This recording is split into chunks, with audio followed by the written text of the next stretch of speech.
Artıq 2026-cı il yaxınlaşır və biz bir neçə gündən sonra 2026-cı ilə daxil olarıq.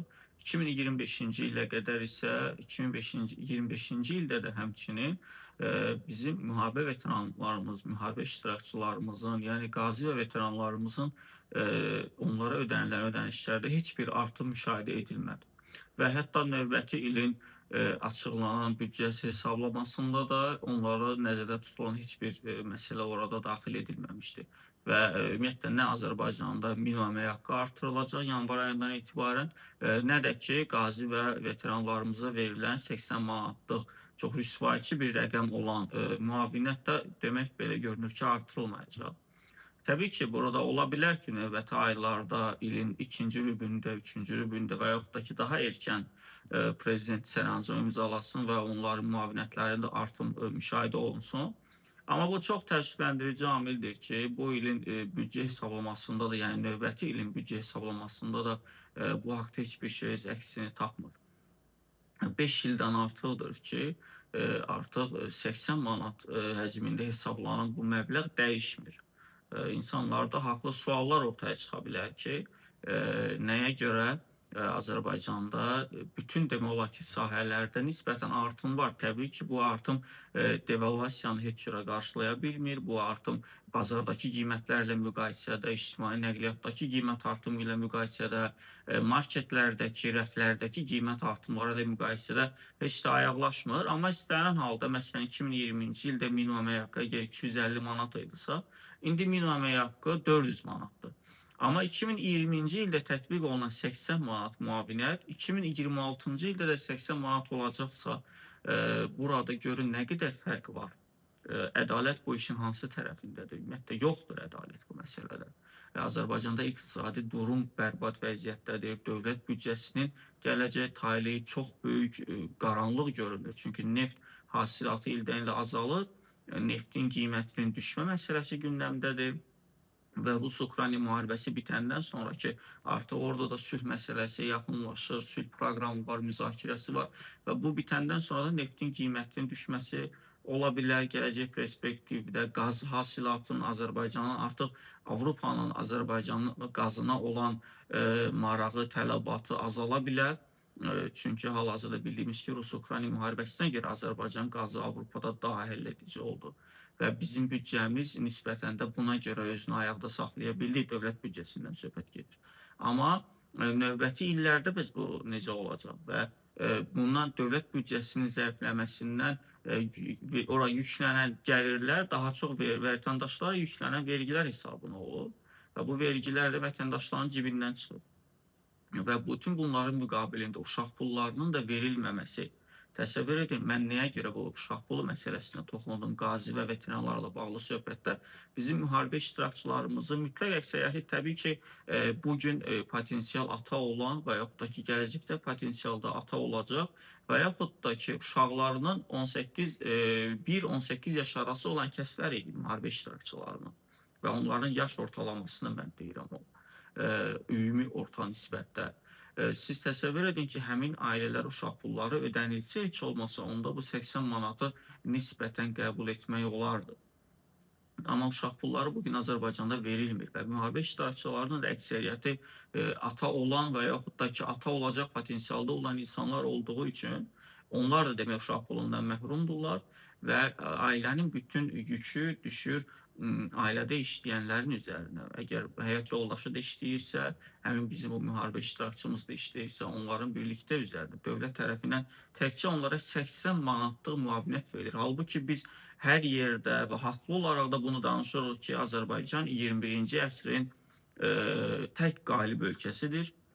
21-ci əsrin tək lider ölkəsidir və biz xüsusilə də hökumət propagandaçıları, hökumətin əlində olan media orqanları bunu demək olar ki, çox bəhbəhlə bunu tərifləyib cəmiyyətə yedizdirmək çalışırlar ki, Azərbaycan müharibəni udubsa, bu bizim ən böyük uğurumuzdur, bundan ötəsi yoxdur. Mən başa düşürəm, bəli, bu belədir ki, müharibəni udmaqdan, öz ərazi bütövlüyünü təmin etməkdən, suverenliyini bərpa etməkdən daha böyük bəlkə də heç bir şey yoxdur. Amma bir insanların yaşaması da vacibdir axı. Bir ölkənin ayaqda durması üçün ən vacib amil onun insanın durumudur. Əgər Azərbaycan insanı xoşbəxt deyilsə, mən bunu artıq bundan əvvəlki videolarımda da danışmışdım. Əgər Azərbaycan insanı xoşbəxt deyilsə, Azərbaycan insanı özünü Azərbaycanlı bugün olduğu üçün, Azərbaycanda bugün yaşadığı üçün xoşbəxt hiss etmirsə, Azərbaycanın qazandığı təbii ki, bu böyük bir uğuru, tarixi zəfəri növbəti illərdə artıq bu heç də xalq üçün çox da dəyərli olmaya bilər. Biz zəfər qazanmış xalqıq, biz uğur qazanmış xalqıq, biz torpaqlarımızı azad edən xalqıq və biz buna uyğun yaşamalıyıq. Bizim qazilərimiz, bizim veteranlarımız bizim başımızı uca edib 30 ildən sonra, hətta bəlkə də 200 ildən sonra.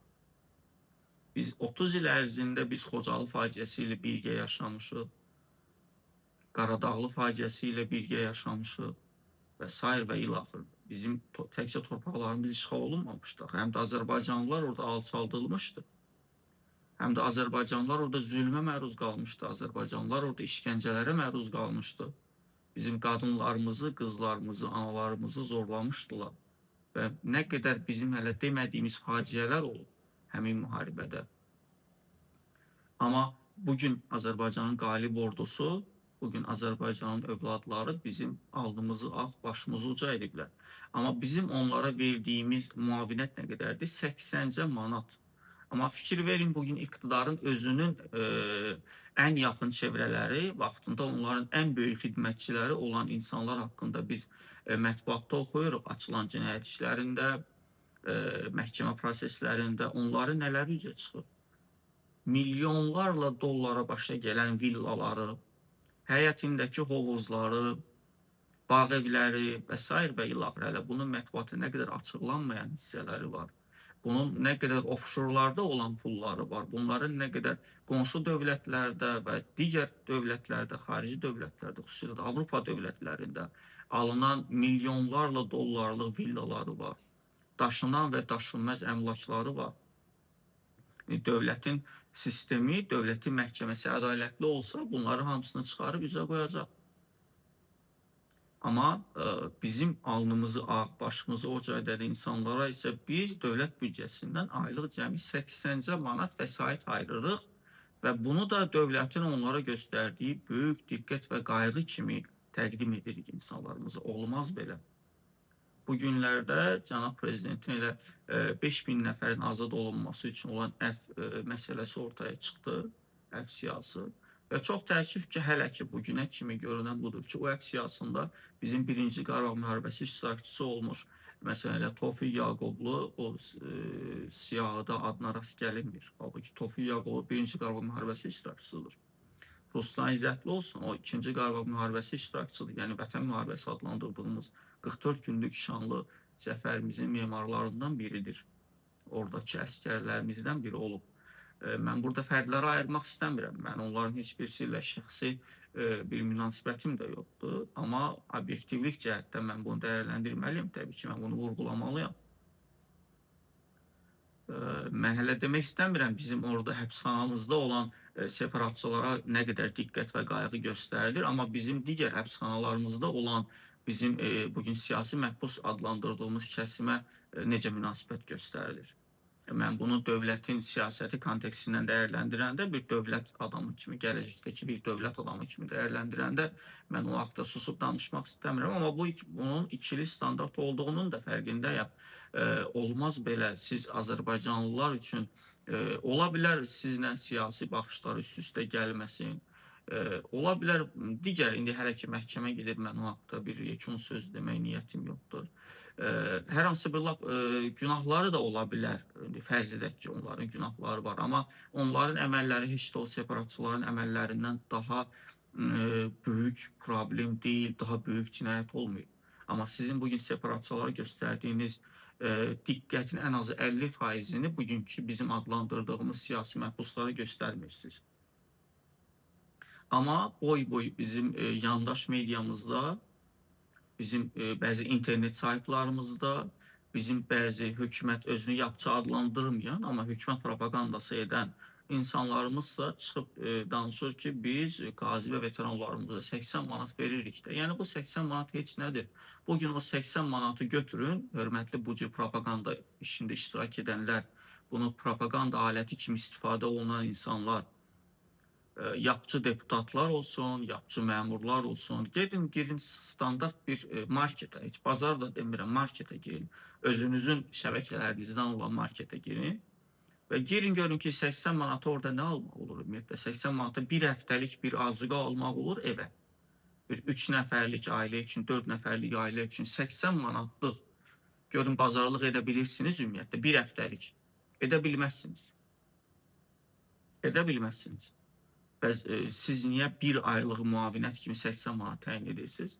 Mən bundan əvvəlki videomda sentyabr ayında bizim şanlı zəfərimizin başlanmasının 5 illiyi ilə bağlı çəkdiyim videoda bildirmişdim ki, heç olmasa zəfər günü öncəsi cənab prezident sərəncam imzalasın ki, qazi və veteranların müavinəti artırılsın. Heç olmasa 120-150 arası. Mən fantastik bir rəqəm də təklif etməmişdim. Buradan səsləndirməmişdim. 120-150 arası minimum bildirdim ki, olsa yaxşı olar. O da olmadı. Növbəti ilin büdcə hesablamasında, planlanmasında da bu rast gəlinmir. Bəs yaxşı, onda 2026-cı ili də 80 manatla başa vuracaqlar bizim müharibə iştirakçılarımız, bizim vətən qəhrəmanlarımız. Bu pafos deyil, bir daha qeyd edirəm. Qazi və veteranlar məsələsi Azərbaycanda siyasi alət deyil.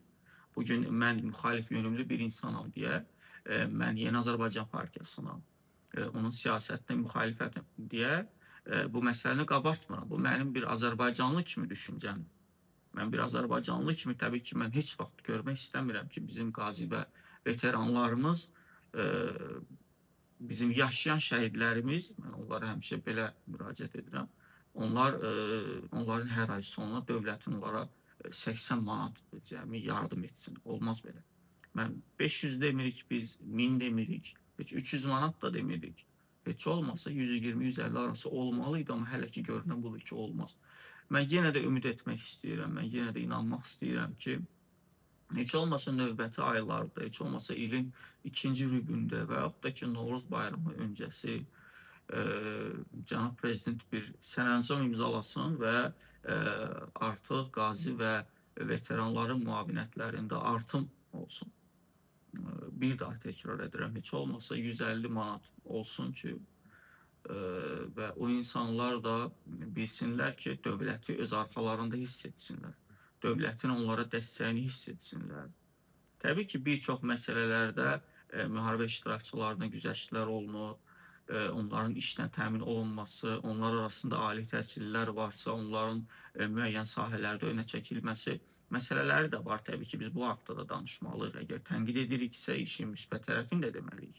Obyektivlik cəhətdən mən bayaq qeyd etdim, qazi və veteranlar məsələsi siyasi alət məsələsi deyil. Amma bunlar azdır. Bunlar azdır. Dövlətin onun başına uca edən insanlarına münasibəti, dəstəyi həm də maddi olaraq özünü göstərməlidir indiki sosial rifah dönəmində. İndiki Azərbaycanın bu bərbad, Azərbaycanlıların bu bərbad sosial rifah dönəmində dövlət həm də maddi olaraq o insanlara dəstəyini hiss etdirməlidir və bu dəstək də mən düşünürəm ki, 80 manat yox, təkrar edirəm, minimum 120-150 manat arası olmalıdır. Minimum.